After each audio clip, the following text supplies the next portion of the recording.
Salut, c'est Laetitia et Shannon des éditions Hachette. Et vous écoutez L'Intention, le podcast où les écrivains révèlent ce qui est au cœur de leur dernier livre et qui a guidé son écriture. Aujourd'hui, nous recevons Cédric Sapin-Defour, alpiniste, chroniqueur de haute montagne qui a choisi pour son premier roman de rendre un merveilleux hommage à son chien. Son Odeur après la pluie, paru chez Stock et récompensé du prix 30 millions d'amis, a déjà touché en plein cœur plusieurs centaines de milliers de lecteurs. Cédric Sapin-Defour y décrit la relation intime et singulière qu'il a tissée avec Hubac, un bouvier bernois décédé après 13 ans de compagnonnage. Un récit juste et sensible qui nous rappelle combien l'amour est essentiel, surtout lorsqu'il se passe au-delà des mots.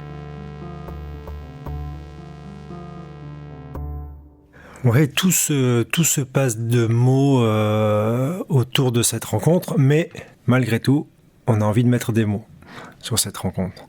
Et on tient peut-être là un des premiers moteurs, un des premiers mobiles qui m'a amené à l'écriture de ce livre, c'est-à-dire de revivre cette rencontre, cette minute-là. Il n'y a pas grand-chose d'autre pour moi que l'écriture pour vivre une deuxième, une troisième fois peut-être, mais en tout cas de se donner la possibilité de revivre. Et je crois qu'on s'agite beaucoup dans nos existences, dans toutes nos activités, pour revivre l'instant originel, natif, la rencontre. En montagne, je crois que moi je retourne en montagne depuis 30 ans pour revivre l'émotion qui a été ma première rencontre avec l'univers dans la main de ma maman. C'est assez vain de vouloir revivre parce que ça n'arrive qu'une fois, c'est fugace. Et à la fois, je trouve ça très beau, cette volonté de vivre de nouveau, une nouvelle fois.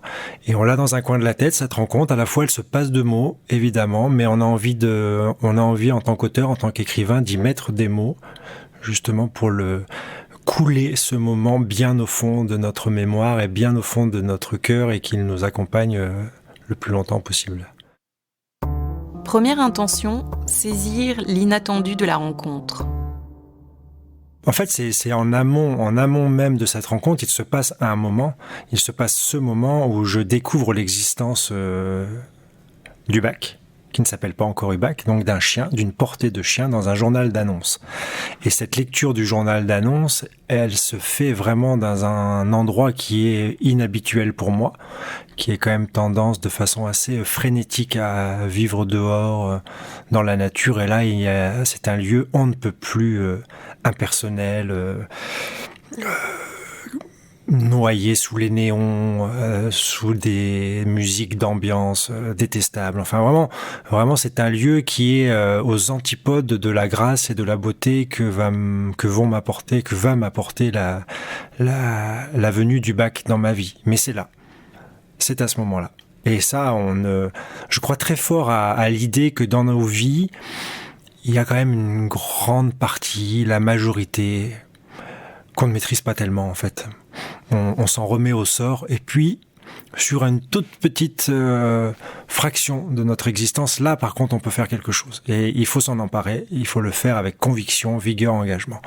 Donc moi la beauté de ma vie ultérieure, cette rencontre, elle est survenue dans un lieu totalement inapproprié.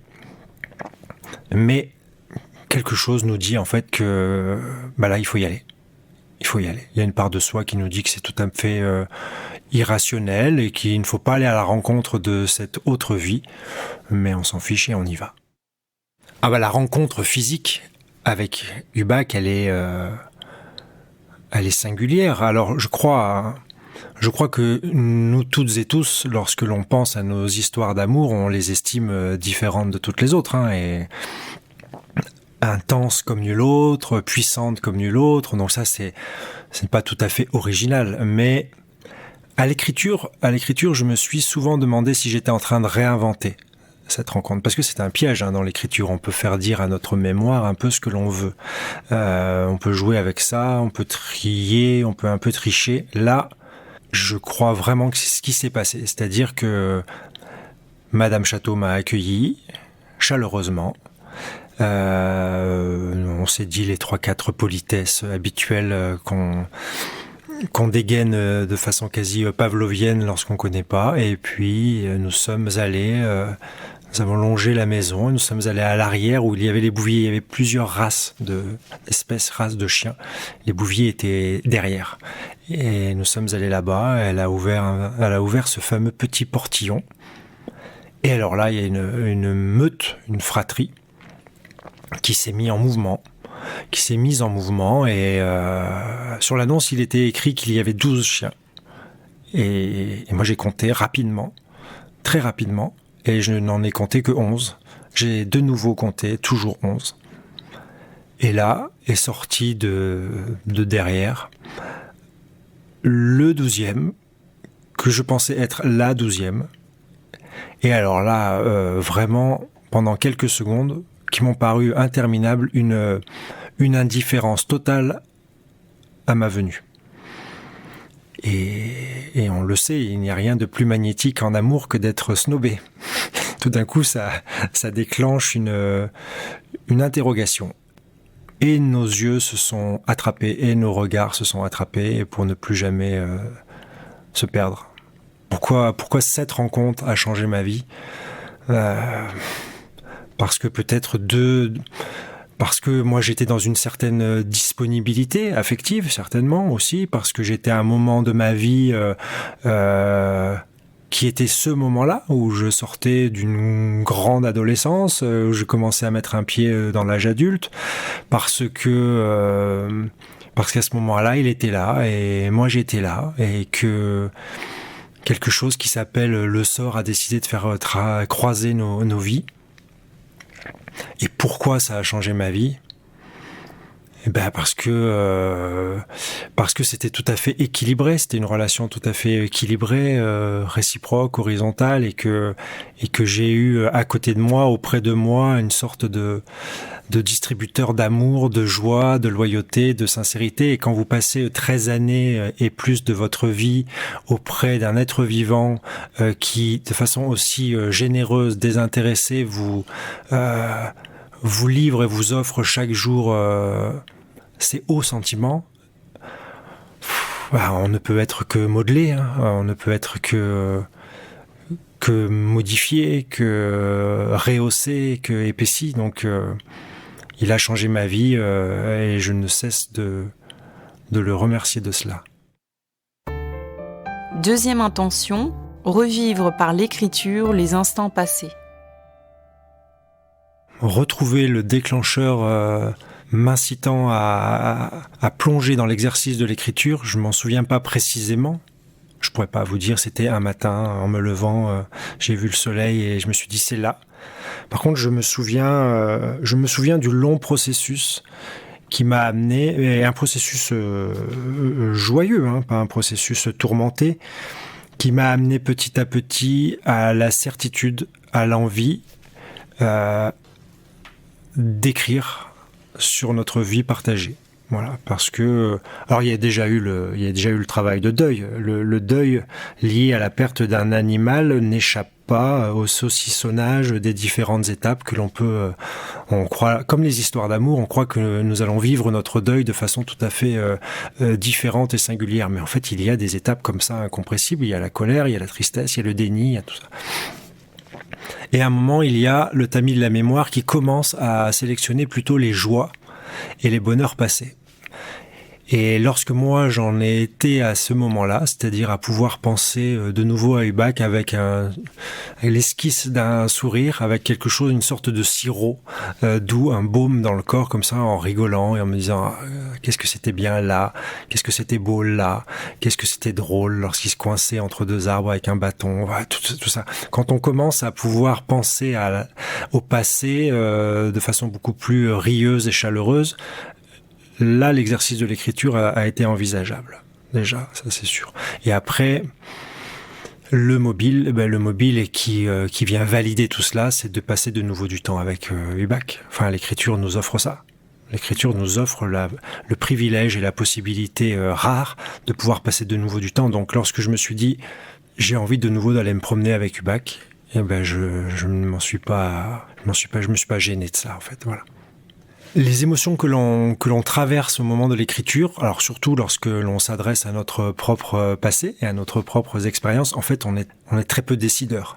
Moi, ça fait 47 ans, enfin peut-être un peu moins, que je me couche le soir en me disant j'aimerais beaucoup rêver à ça. Ça ne marche jamais. Voilà, ça ne marche jamais. On ne peut pas convoquer nos rêves. Et ben la mémoire, c'est un peu pareil. C'est-à-dire que l'on se met devant sa feuille avec son crayon, et là, une sorte de magie opère, c'est-à-dire qu'il y a je ne sais pas si on peut les appeler des souvenirs. Je ne sais pas comment un je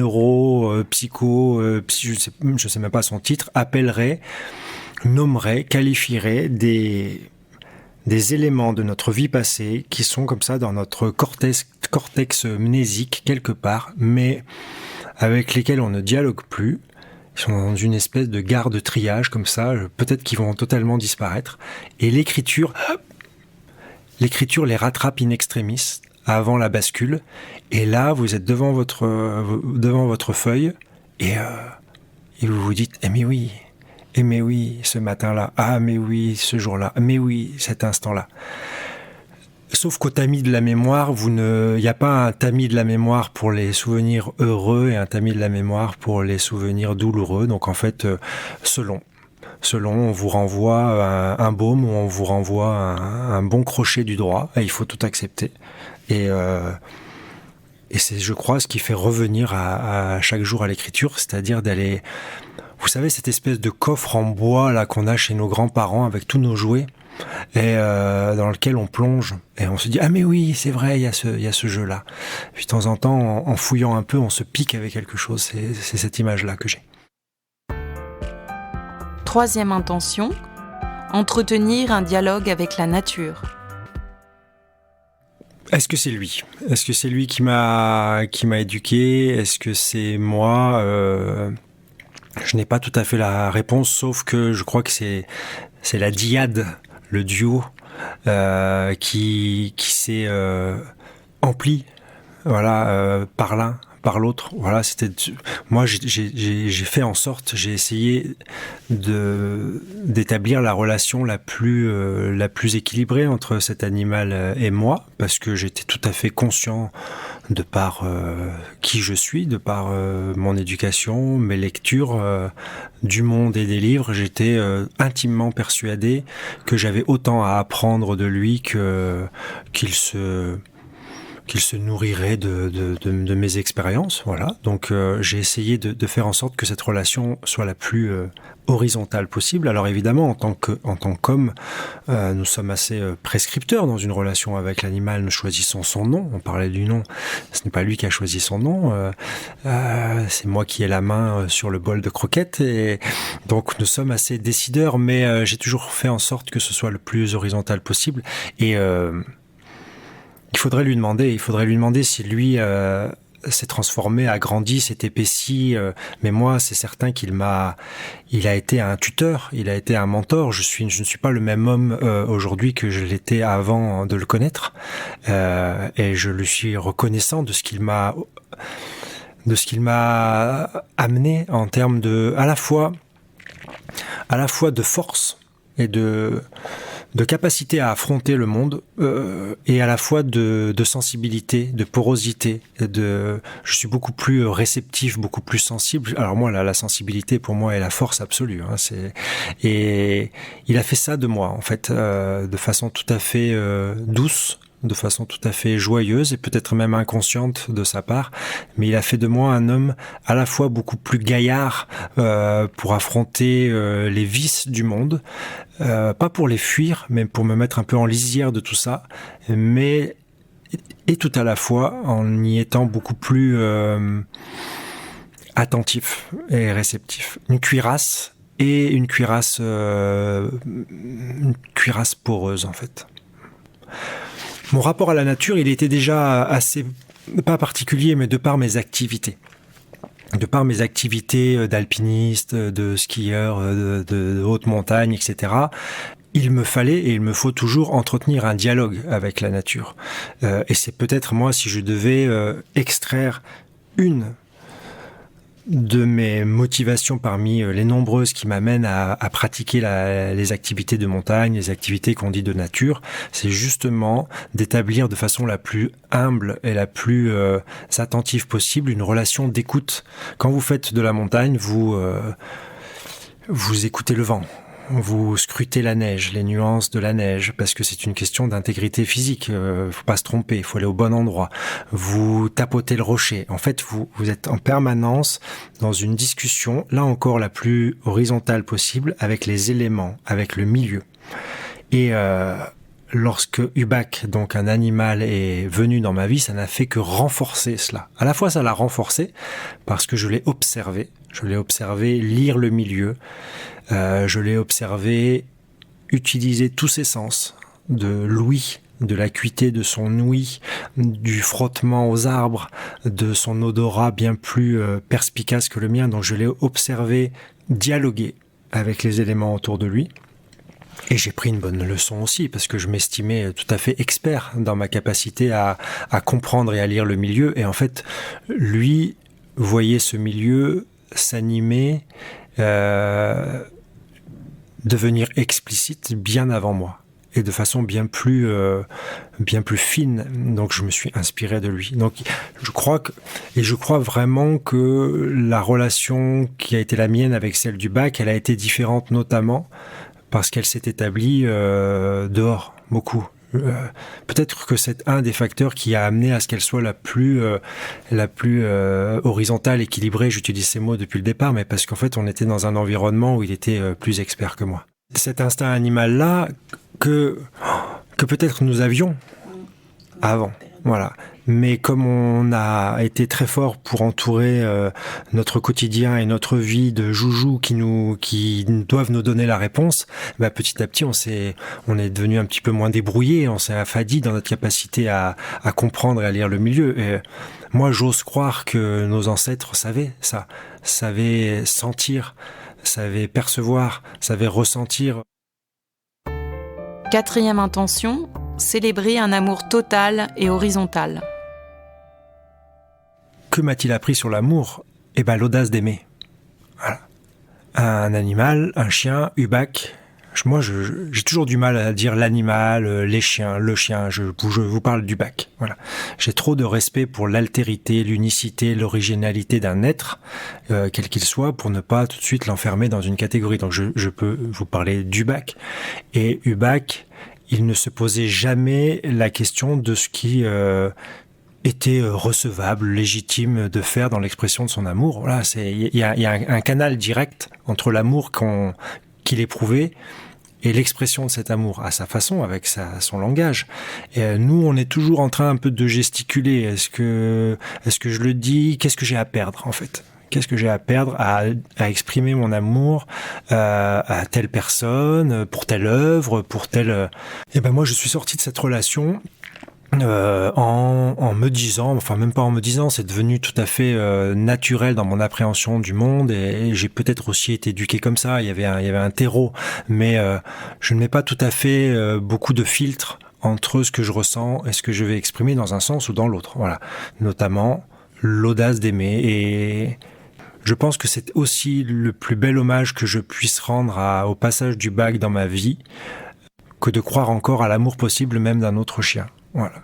On pourrait se dire c'est une trahison, c'est un oubli, mais non, en fait au contraire c'est l'hommage le plus appuyé que je puisse lui rendre, c'est-à-dire de croire encore, parce que lui il croyait chaque seconde de sa vie et jusqu'à la dernière. Dans le livre, je dis qu'Ubak m'a offert deux choses. Il m'a offert notamment une clé que j'ai toujours au fond de moi et qui me permet de m'extraire du monde dès lors que je le trouve trop bruyant, trop cynique ou trop mal intentionné à mes yeux. Et en fait, cette clé, ça peut être la balade dans la forêt. Cette clé, ça peut être la poésie, en fait. Et ça s'appelle peut-être même la poésie, c'est-à-dire la capacité à lire le monde de façon lucide mais détachée. Dernière intention, trouver le juste équilibre dans l'écriture. Je voudrais tout revivre de cette histoire-là et de ce livre, et c'est notamment pour cela que je l'ai écrit. On le disait tout à l'heure, mais écrire, c'est s'offrir la possibilité de revivre. Donc je voudrais tout revivre, en fait. Je voudrais tout revivre. Si j'avais à choisir un moment, c'est la rencontre. Les rencontres. Les rencontres de l'amour, les rencontres les rencontres du bac. Et revivre aussi le moment où Mathilde, mon épouse, elle est venue se mêler à la danse. Ça, c'est... Et cette réflexion qu'on a sur le fait, l'intention ou le fantasme ou l'impossibilité de revivre, alors là, on est pile poil dans le nœud de l'écriture. C'est-à-dire que quand on est auteur, quand on est écrivain, en tout cas quand on fait quelque chose, et comme tout créateur, comme tout artiste, quand on fait quelque chose de son existence, quand on fait quelque chose de ce que l'on vit, il y a toujours cette gesticulation, cet équilibre à trouver entre ne pas que le vivre, mais se dire tiens, j'en fais quelque chose. C'est un grain à moudre, un grain nourricier de la création, mais ne pas tomber dans l'autre écueil qui est d'oublier de vivre et de passer à côté parce qu'on est déjà dans l'intention de la création. C'est typiquement, on n'a pas besoin nécessairement d'écrire, c'est la photo que l'on prend tous et toutes et tous au sommet d'une montagne ou peu importe, dans un lieu ou dans un moment qui nous touche. Est-ce que quand je prends cette photo-là, je suis en faute parce que je ne suis pas tout à fait à cet instant-là avec les êtres qui m'entourent? Est-ce que je suis impoli, discourtois? Ou est-ce qu'au contraire, je rends hommage à ce moment-là parce que je sais que je vais le garder avec moi? Moi, je n'ai pas la réponse, mais en tout cas, c'est une gesticulation fine et je sais que, oui, moi, j'écris pour revivre, mais je garde en moi qu'au moment où je vis les choses... je vais déjà essayer de les prendre. Idéalement, il faudrait être deux en soi, en fait. Quelqu'un qui vit ce moment pleinement, qui l'absorbe de tous ses pores, et un autre qui s'attelle déjà à se dire tiens, qu'est-ce que je vais en faire? Mais en fait, on n'est pas tout à fait maître de ce que l'on va en faire. C'est la vie qui décide après. Est-ce que le livre a changé quelque chose dans ma vie? À la fois tout et à la fois rien. Tout parce que évidemment Hubac est là maintenant. Hubac est là au monde. Enfin, j'ai pas la prétention de dire que le monde entier va lire le livre, c'est pas ce que je dis, mais Hubac existe dans le cœur, dans le regard, dans la lecture du monde de plusieurs dizaines, centaines de milliers de personnes maintenant. Donc ça n'est pas rien. Je ne regrette jamais. Je pourrais de temps en temps me dire mais finalement ça y est, on m'a de mon propre fait, de ma propre responsabilité, on m'a piqué Hubac, en fait. Enfin, piqué, c'est pas le bon mot. Mais on m'a pris Hubac. En fait, il est plus tout à fait à moi. Mais en fait, on ne peut plus auprès de moi. Le partage de notre histoire ne fait que le rapprocher de moi. À la fois, donc, ça a bouleversé mon existence parce que j'ai l'impression qu'il est là tout le temps. Et je pense qu'il y a une sorte de rémanence. Ça va durer.